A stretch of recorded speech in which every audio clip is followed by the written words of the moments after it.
দুপুরবেলা ঘুম থেকে উঠে দেখি মা লস্যি আর তরমুজ নিয়ে হাজির। এখন আর কেউ বিকালে চাটা খাচ্ছে না, বাড়িতে সব লস্যি জুস এইসবই চলছে। এরপর রেডি হয়েছি, আমি মা দুজনে যাচ্ছি মামার বাড়ি। আর আজকে যাওয়ার কিন্তু একটা স্পেশাল কারণ আছে। কি কারণ সেটা তোমরা গিয়েই বুঝতে পারবে। এই যে আমাদের গুলগুলি বুড়িটা, এ আর একদিন দুদিন পর চলে যাবে তার বাড়িতে, ওই জন্য ওর সাথে একটু দেখা করতে গেলাম। আর ও তো সমস্ত খেলনা টেলনা নিয়ে বসে আছে।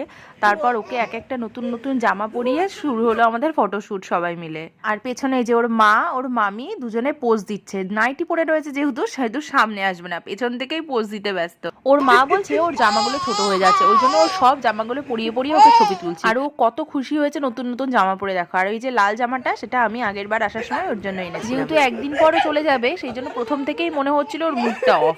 কিন্তু আমরা ওকে এত হাসিয়েছি যে ও আর হাসি আর থামছিলই না। এবার গুলগুলিটাকে আদর করে বাড়ি ফিরবো, আবার কবে দেখা হবে কে জানে।